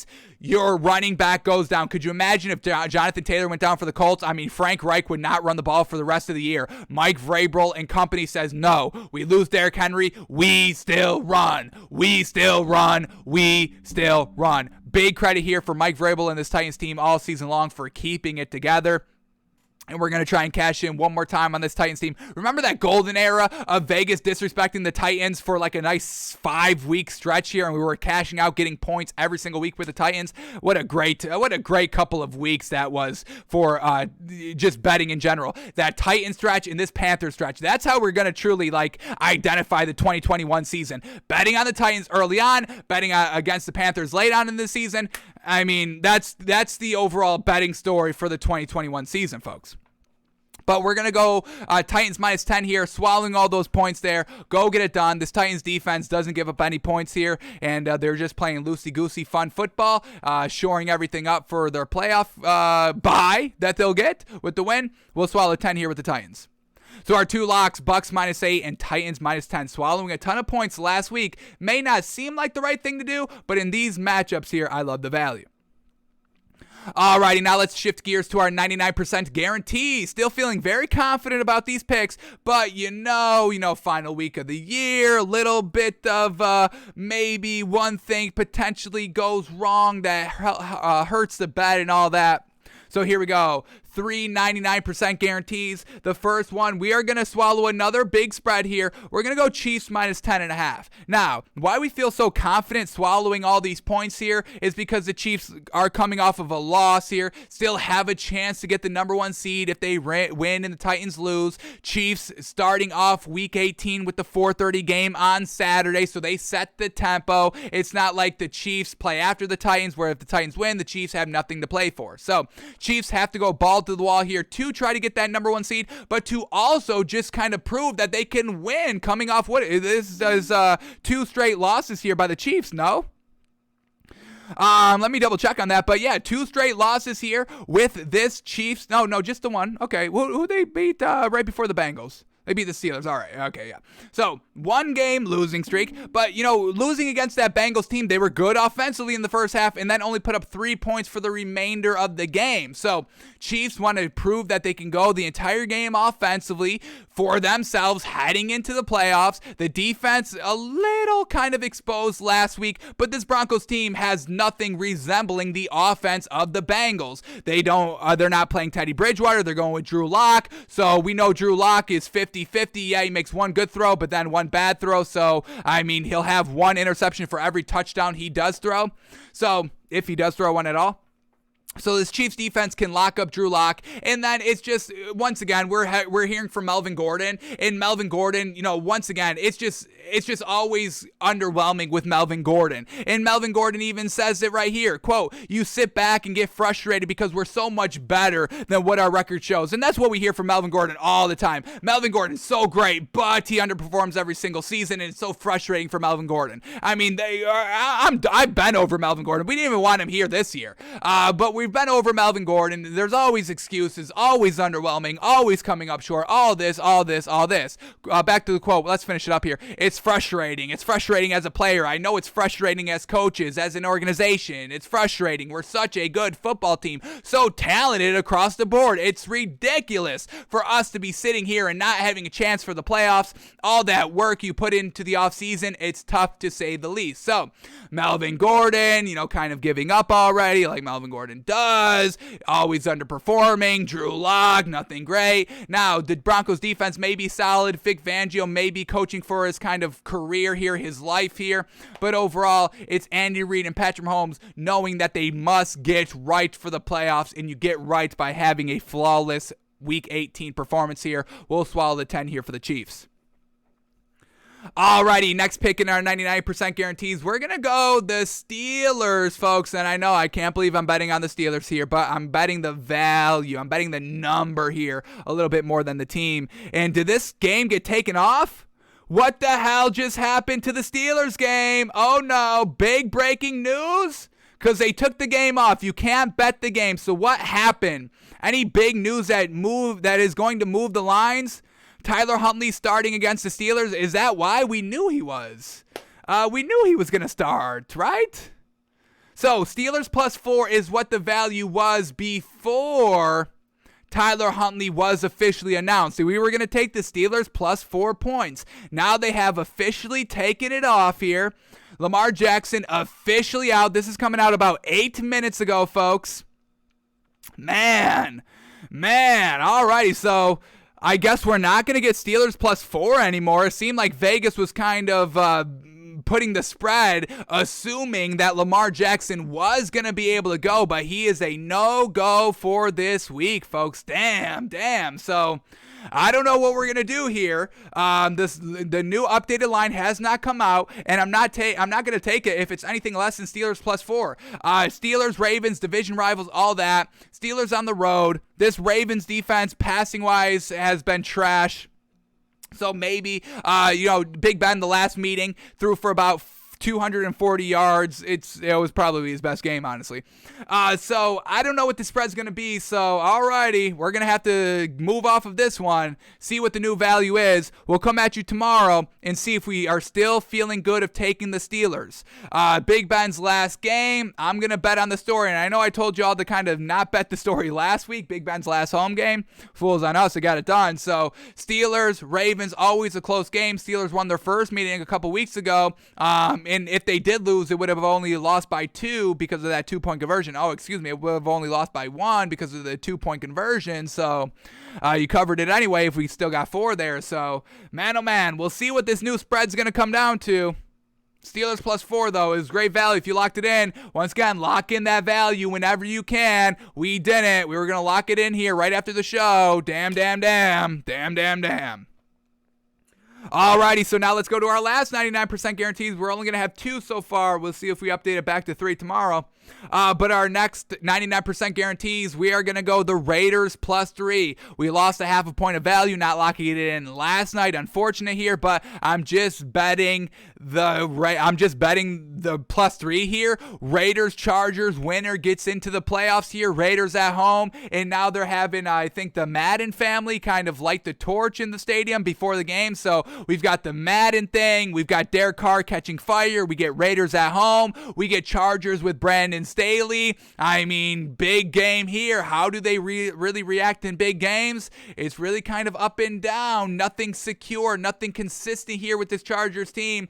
I get +3. I'm just taking the +3. I'm taking the points on 2 teams. That winner gets in, and I'm taking the home team with the points. That's really all it's coming down to here. Final game of the year, last game of the year, Sunday Night Football, playoffs on the line, both teams. I'm just taking the points. Give me the points.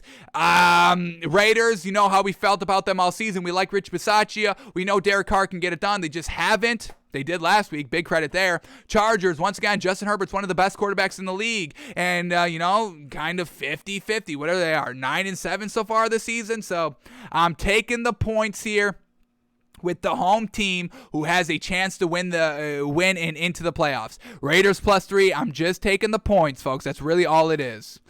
Home team with points, final week of the year. I can't pass that up. I am living and dying by the Raiders this week just because they are at home with a chance to make the playoffs. Give me the 3 with the Raiders there. So our 2 99% guarantees, we're going Chiefs -10.5, Raiders +3.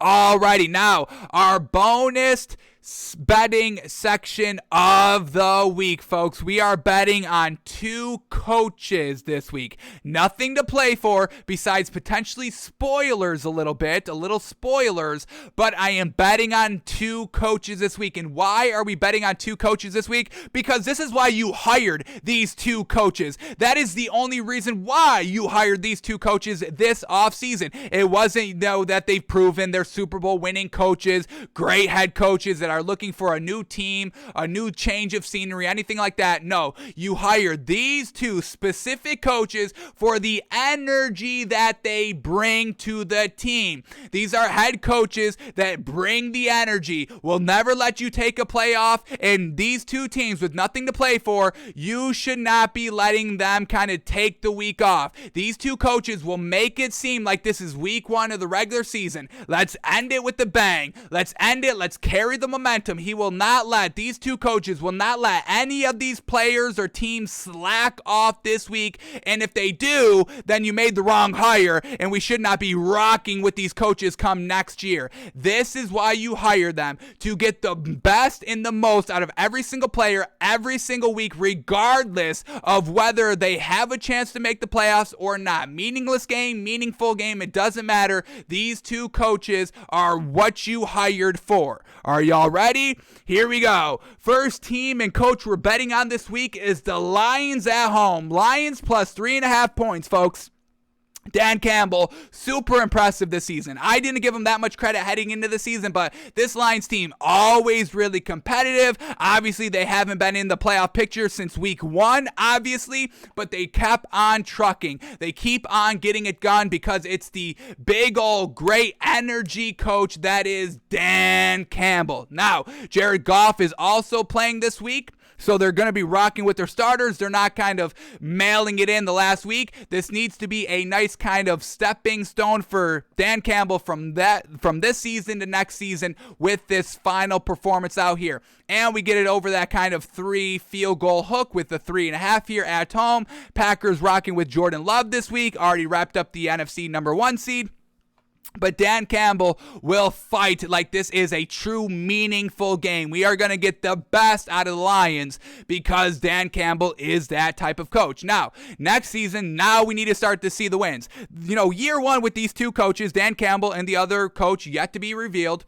I'm sure y'all can guess it by now, but we'll let y'all keep guessing. But Dan Campbell, we need to start seeing wins next season. This kind of, competitive attitude, always in the game, never winning, but always in the game, always competitive. That's going to wear off quick. Year 1, it's great. It's great. It's a great building block. You build the foundation. You are building a culture here in Detroit. But next year, we need to start to see that evolve. You can't just be kind of, the hype man. We have to see wins. We have to see competitive wins against the best teams. We have to start seeing playoff contenders at some point. Not this season, next season. So this season, we're still in the kind of, the energy, the competitive phase. We get 3.5 here for the Lions. I love the value. Alrighty, and then the other coach we are betting on this week, and this line has climbed 1.5 points over the last hour and a half, and I can't believe it. I'll take the value. I love the value. It's even better value. But I was expecting to get them +15. Now we can get them +16.5. I'm betting on Robert Saleh and the Jets. This Jets team, like the Lions, have not been in playoff contention since week 5. Not as quite as out as the Lions were, but still not great. But Robert Saleh has been keeping this Jets team on track, getting better almost every single week. These last couple of weeks here, scoring in the second half and scoring in the first half and scoring in the second half. Almost putting together a complete full game of football together. That's looking solid.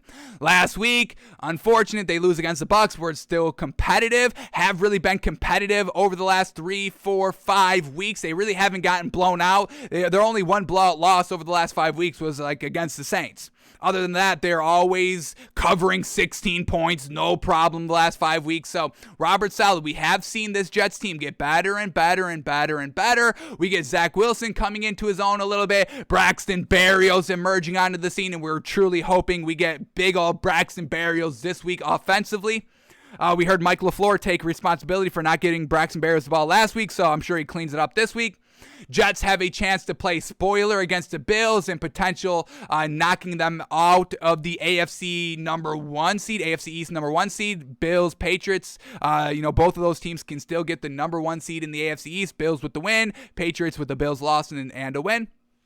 So, Jets here, plus 16.5, 3 possessions. Robert Saleh, AFC kind of division matchup here. Have a chance to play spoilers. I'm betting on Robert Saleh to get this Jets team right to be competitive. Maybe they don't win. They probably don't. But being competitive is what Dan Campbell and Robert Saleh preach. And if you can't be competitive in a meaningless Week 18 game, I mean, that's your strong suit. So, I mean, why should we even believe in you going into next season? I'm not saying these teams need to win these games. I'm saying they must be competitive. Lions at home, don't get obliterated by Jordan Love.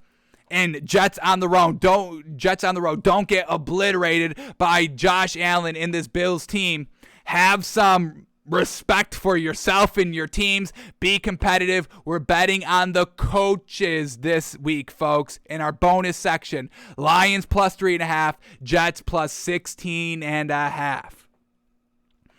Alrighty, that is going to do it for us today, folks. Thanks for tuning in. Thanks for watching. Thanks for listening. We are back live tomorrow, noon Eastern, where we will walk through the final Week 18 of the season, predicting all the winners. We'll walk through the playoff matchups, depending on the playoff seeding due to the Week 18 matchups and the outcomes and all that.